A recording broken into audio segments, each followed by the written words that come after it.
प्रधानमंत्री नरेंद्र मोदी ने भारतीय प्रौद्योगिकी संस्थान IIT खड़गपुर के 66वें दीक्षांत समारोह को संबोधित किया। प्रधानमंत्री वीडियो कॉन्फ्रेंसिंग के माध्यम से संस्थान के छात्रों और शिक्षकों को संबोधित करते नजर आए।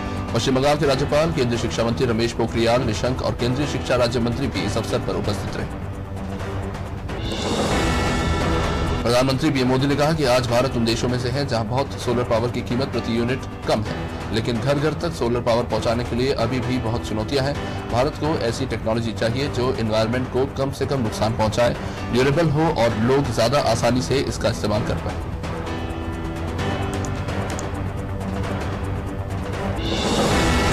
IIT खड़गपुर के 66वें दीक्षांत समारोह को संबोधित करते हुए पीएम मोदी ने कहा कि इस कैंपस से निकलकर आपको सिर्फ अपना नया जीवन ही स्टार्ट नहीं करना है, बल्कि आपको देश के करोड़ों लोगों के जीवन में बदलाव लाने वाले स्टार्टअप भी बनाने हैं। इसलिए ये जो डिग्री, ये जो मेडल आपके हाथ में है, वो एक तरह से करोड़ों आशाओं की आकांक्षा पत्र है जिन्हें आपको पूरा करना है। केरल, पश्चिम बंगाल, असम, तमिलनाडु और पुडुचेरी में विधानसभा चुनाव से पहले भारतीय जनता पार्टी के अध्यक्ष जेपी नड्डा ने देश भर में संगठन को मजबूत करने के लिए अपने शीर्ष नेतृत्व को जिम्मेदारी सौंपी है। पार्टी प्रमुख ने राज्यों में अपने शीर्ष नेतृत्व से 1 वर्ष के भीतर 3 कार्यों को पूरा करने के लिए कहा है। उन्होंने सक्षम मंडल, सक्रिय बूथ और सभी वार्डों में पन्ना प्रमुखों की भर्ती करने की बात कही। विधायकों के इस्तीफे के कारण कांग्रेस की सरकार आखिरकार पुडुचेरी में गिर गई है। सदन में फिलहाल कांग्रेस के पास 11 और विपक्ष के पास 14 विधायक हैं। वही विपक्षी AIADMK के सदस्य A अनबालगन ने कहा है कि फिलहाल हमारा सरकार बनाने का कोई इरादा नहीं है। 10 दिनों में चुनाव की तारीखों की घोषणा हो जाएगी। हम चुनाव का सामना करेंगे और लोकतांत्रिक तरीके से सरकार बनाएंगे। मुख्यमंत्री शिवराज सिंह चौहान ने आज अपने प्रण के अनुसार स्मार्ट सिटी रोड स्थित स्मार्ट पार्क में पौधारोपण किया। पौधारोपण के बाद सीएम शिवराज ने कहा कि पौधारोपण करना संकल्प नहीं, एक साधना भी है। मानव जीवन का अस्तित्व भविष्य में संकट में ना पड़े, इसके लिए हमको पेड़ लगाना चाहिए।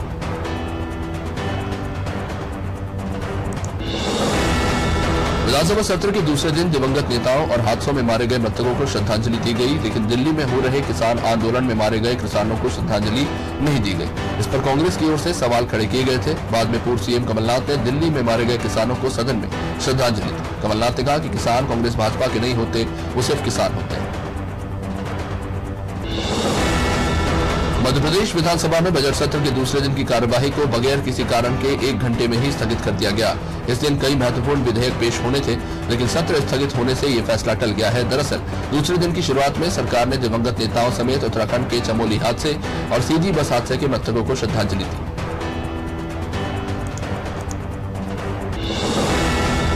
विधानसभा में आज दिल्ली में किसान आंदोलन में मारे गए किसानों के मामले में विपक्ष ने श्रद्धांजलि न दिए जाने पर आपत्ति जताई और विजय लक्ष्मी साधो ने हंगामा किया। इस मामले में प्रदेश के सहकारिता मंत्री अरविंद भदौरिया ने कांग्रेस पर ओछी राजनीति करने का आरोप लगाते हुए कहा कि कांग्रेस लाशों पर राजनीति करती है।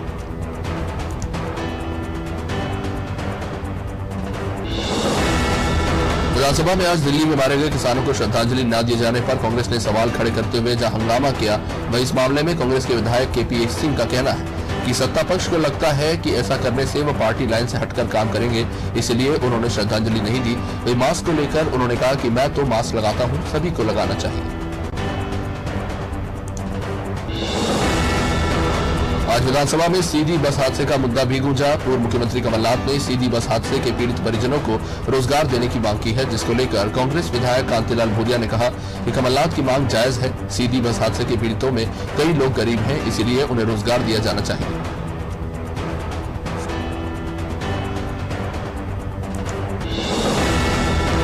कांग्रेस के साइकिल लेकर विधानसभा पहुंचने पर प्रदेश के गृह मंत्री डॉक्टर नरोत्तम मिश्रा ने तंज कसा। उन्होंने कहा कि मैं PCC अध्यक्ष कमलनाथ से निवेदन करूंगा कि आगे जब इस तरह का प्रदर्शन करें तो उसके पहले अपने विधायकों का मेडिकल चेकअप करवा लें, क्योंकि कल के प्रदर्शन में जिस तरह से कांग्रेस के विधायकों का स्वास्थ्य खराब हुआ, भविष्य में उस तरह की पुनरावृत्ति न हो।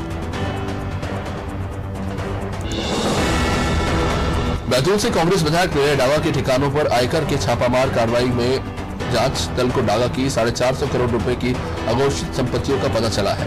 डागा के 9 बैंक लॉकर्स का भी पता चला है, जिसकी पड़ताल की जा रही है। और इसी तरह 8 करोड़ रुपए नकद मिलने के बाद 44 लाख रुपए से ज्यादा की विदेशी मुद्रा भी बरामद की गई है।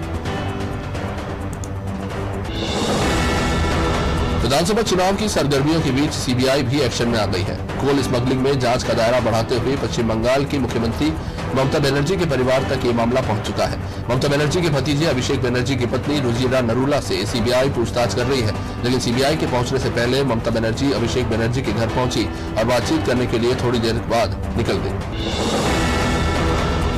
एक और जहां कांग्रेस ने विधायक दल की बैठक में सदन में सरकार को घेरने की रणनीति बनाई, वहीं दूसरी तरफ बीजेपी ने भी सीएम हाउस में विधायक दल की बैठक की और विपक्ष के सवालों के जवाब देने और सरकार को मजबूती से अपना पक्ष रखने की रणनीति बनाई। बीजेपी ने विधायक दल की बैठक में नगरीय निकाय चुनाव और दमोह में होने वाले उपचुनाव को लेकर भी चर्चा की।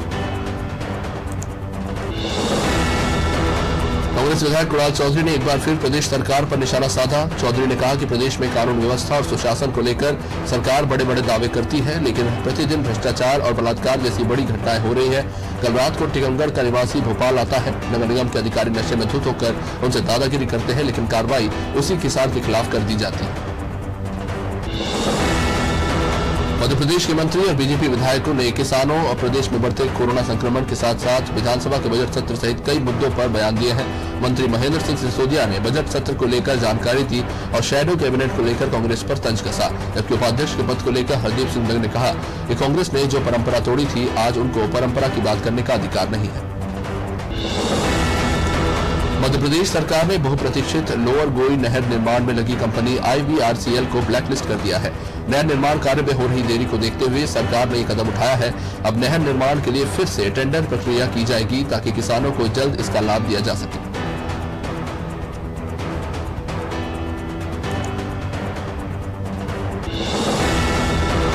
गढ़ी मल्हरा में फसल पंजीयन की साइट न चलने से किसान परेशान हो रहे हैं। पिछले 3 दिनों से साइट के न चलने के कारण गढ़ी मल्हरा के पंजीयन केंद्र पर किसानों की खासी भीड़ नजर आ रही है। मामले को लेकर समिति प्रबंधक का कहना है कि साइट डाउन होने के कारण दिन भर में मात्र 2 ही पंजीयन सफल रूप से हो पाए हैं, जिसके कारण किसान परेशान हो रहे हैं।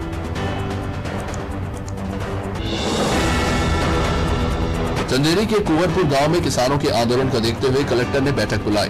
चंदेरी तहसील परिसर में बांध परियोजना के अधिकारियों और किसानों के बीच हुई मीटिंग में ये फैसला लिया गया है कि मामले की जांच कर यथोचित निर्णय लिया जाएगा। आपको बता दें कि कारसदेव स्थान के पास खुली नहर बनाए जाने के प्रशासन ने ये फैसला लिया था, जिसके खिलाफ ग्रामीण धरने पर बैठ गए थे। खंडवा जिले में स्थित संत सिंगाजी थर्मल पावर परियोजना के करीब 500 कर्मचारियों ने 15 सूत्री मांगों को लेकर आज कैंडल मार्च निकाला। कर्मचारियों ने सामूहिक शपथ ली है कि जब तक उनकी मांगों को पूरा नहीं कर दिया जाता, तब तक वह परियोजना में काम बंद रखेंगे।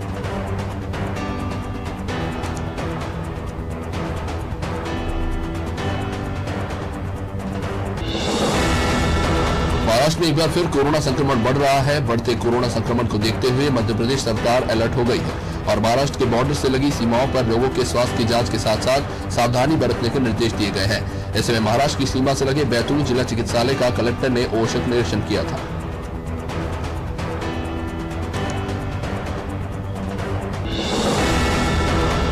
पद्म विभूषण से सम्मानित मशहूर चित्रकार सैयद रजा के 99वें जन्मदिन पर श्रद्धा सुमन उन्हें अर्पित किए गए। इस मौके पर उनके बेटे हैदर रजा ने अपने पिता की कब्र पर चादर चढ़ाई। इस दौरान रजा फाउंडेशन, नमामि आर्ट और इनर वॉइस के सदस्यों ने हैदर रजा को सुमन अर्पित किए।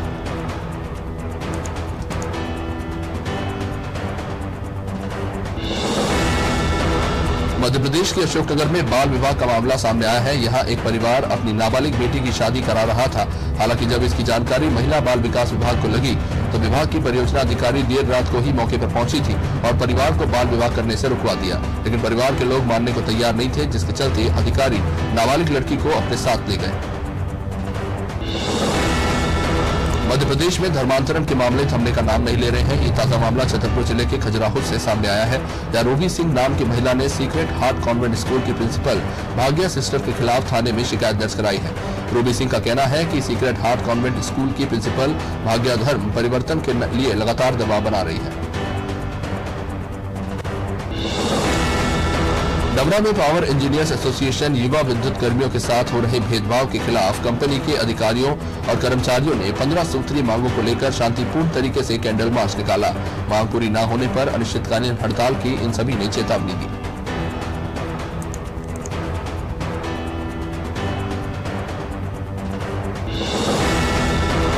पन्ना जिले के पवई में पुलिस ने अवैध शराब के खिलाफ बड़ी कार्रवाई की है, जहां पुलिस ने पवई के ग्राम बूढ़ा सिमरी में भारी मात्रा में अवैध कच्ची शराब और गांजा जब्त किया है। पवई सहित आसपास की पुलिस ने संयुक्त कार्रवाई की है। लगभग 2000 किलो महुआ लहान और 120 छोटे बड़े ड्रम, 150 लीटर से ज्यादा कच्ची शराब और 27 किलो गांजा जब्त किया गया है। मंदसौर के कालाभाट बांध में 2 दिन से लापता युवक राहुल पाटीदार का आखिरकार शव मिला। शव की सूचना मिलने के बाद परिजन और पुलिस मौके पर पहुंचे थे और गोताखोरों की मदद से शव को बांध से बाहर निकालकर पोस्टमार्टम के लिए भेजा गया है। युवक पिपलिया मंडी में अपने मामा के यहाँ रह रहा था और मंदसौर में एलजी सर्विस सेंटर में काम कर रहा था।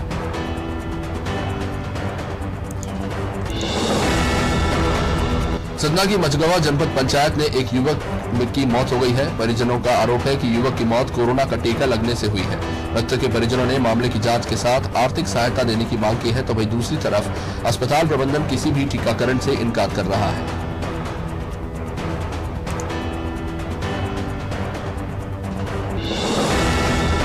इंदौर में तेज रफ्तार कार टैंकर से जा टकराई, जहां हादसा इतना भीषण था कि कार सवार 6 छात्रों की मौके पर ही जान चली गई। मामला लसोड़िया थाना क्षेत्र के तलावली चांदा का है, जहां देवास से इंदौर आ रही तेज रफ्तार कार पेट्रोल पंप के बाहर खड़े टैंकर से जा टकराई। इससे ये दुर्घटना हो गई।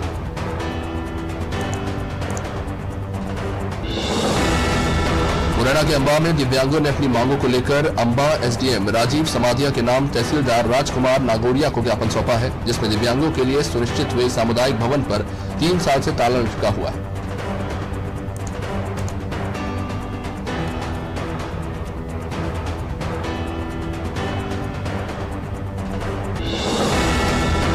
दिमनी विधानसभा सीट से चुनकर पहली बार विधानसभा पहुंचे कांग्रेस विधायक रविंद्र सिंह तोमर भिड़ोसा उसमें चर्चा में आए थे। जब विधानसभा भवन में विधानसभा सत्र शुरू होने के पहले दिन उन्होंने विधानसभा के दरवाजे पर माथा टेका। इस दौरान कुछ विधायक खड़े उन्हें देखते रहे, जबकि सुरक्षा में लगे मार्शल ने उनकी तारीफ की।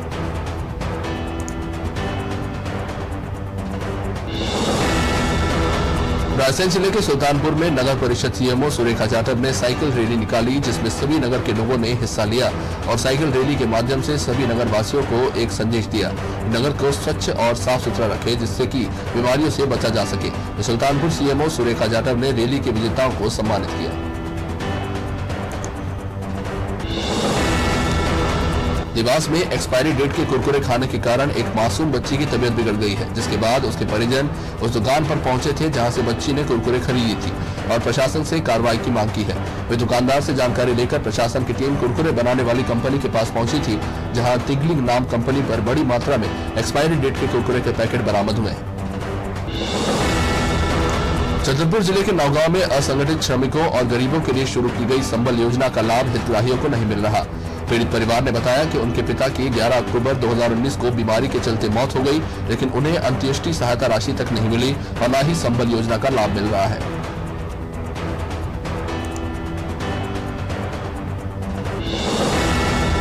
जबलपुर में रजक समाज के संत शिरोमणि गाडगे महाराज की 145वीं जयंती के उपलक्ष्य में विभिन्न कार्यक्रम आयोजित किए गए। इसमें गाडगे महाराज के आदर्शों पर चलने की रजक समाज ने शपथ ली। इस दौरान रजक समाज के पदाधिकारियों के साथ समाज के लोग भी मौजूद रहे।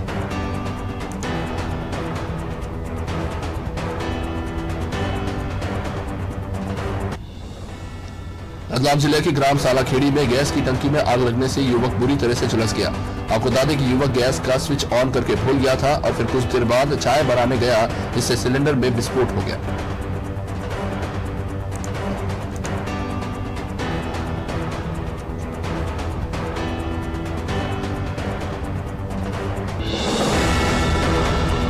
ग्वालियर में Prestige institute of international level पर ले जाने की तैयारियां चल रही हैं। कॉलेज अब अन्य प्रदेशों के छात्र छात्राओं को शिक्षा और प्लेसमेंट देने की तैयारी में है।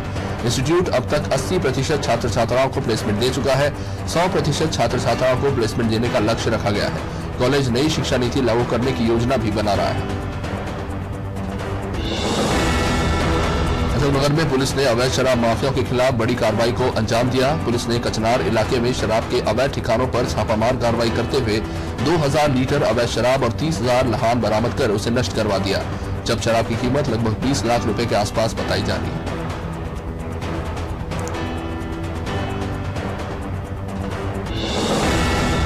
जबलपुर में 17 वर्षीय किशोर को अपहरण की कोशिश करने वाले 4 आरोपियों को पुलिस ने गिरफ्तार कर लिया।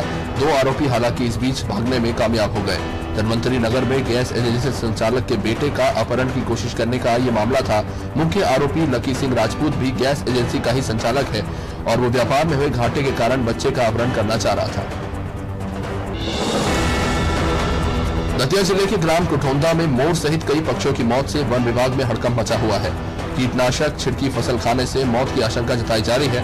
डीएफओ ने पक्षियों की मौत का कारण पता लगाने के लिए वन विभाग के अमले के साथ गांव का भी दौरा किया था। डीएफओ प्रियांशी सिंह ने बताया कि गांव में 7 मोरों की अब तक मौत हुई है, जबकि 2 मोर घायल हैं। गांव की स्थिति सुधारने और विकास को आगे बढ़ाने के लिए सरकार मनरेगा योजना चला रही है, लेकिन भ्रष्टाचार में अखंड डूबे सरपंच और सचिव इस योजना में पलीता लगा रहे हैं। ये मामला है दमोह जिले की जबेरा जनपद की ग्राम पंचायत लरगुआ का, जहां लाखों रुपए की राशि आहरित करने के बावजूद भी काम अधूरे पड़े हुए हैं।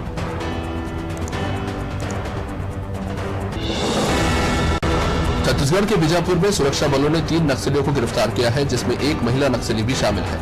पकड़े गए नक्सलियों में जनताना सरकार अध्यक्ष भी शामिल है। ये जवानों पर हमला करने के लिए आईडी ब्लास्ट और मुठभेड़ में सभी नक्सली शामिल हुआ करते थे। इनसे नक्सली साहित्य, पर्चे और रेडियो सहित अन्य सामान बरामद किए गए हैं।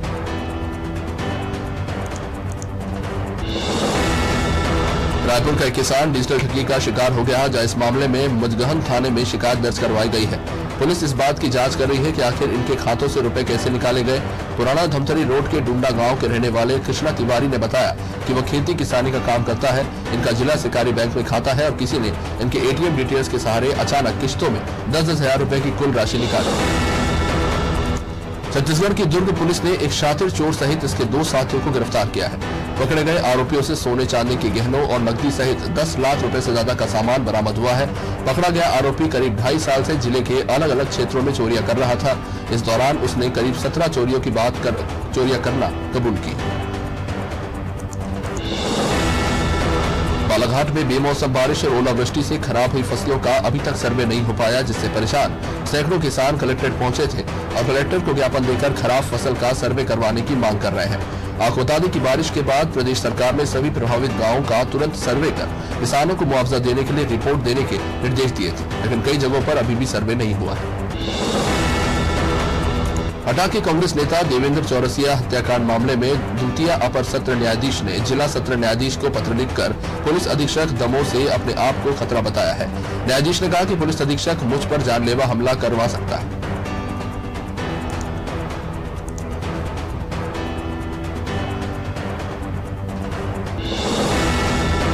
विदिशा में जैन कॉलेज के बाहर अखिल भारतीय विद्यार्थी परिषद के छात्रों ने प्रदर्शन करते हुए कलेक्टर की सद्बुद्धि के लिए यज्ञ किया। विद्यार्थियों की मांग है कि कॉलेज के प्राचार्य शोभा जैन को उनके पद से हटाया जाए। छात्र छात्राओं ने आरोप लगाया है कि प्रिंसिपल सही समय पर कॉलेज नहीं आती है। इससे अपनी समस्याओं को लेकर छात्र छात्राएं परेशान हो रहे हैं। रायगढ़ में 3 दिवसीय फुटबॉल टूर्नामेंट का शुभारंभ किया गया। रामलीला मैदान में आयोजित फुटबॉल मैच के उद्घाटन में जिला प्रेस एसोसिएशन के अध्यक्ष रामचंद्र शर्मा और कांग्रेस नेता उपस्थित रहे। इस टूर्नामेंट में लगभग 12 टीमों ने हिस्सा लिया था। मैच जीतने वाली पहली 2 टीमों और बेहतर प्रदर्शन करने वाले खिलाड़ियों को पुरस्कृत किया जाएगा। बहुरीबंद के देवरी मबई में क्रिकेट टूर्नामेंट का आगाज हुआ, जिसमें क्षेत्र की कुल 32 टीमें भाग ले रही हैं। जो टीम फाइनल का खिताब अपने नाम करेगी उसे 21,000 रुपए का इनाम और ट्रॉफी दी जाएगी।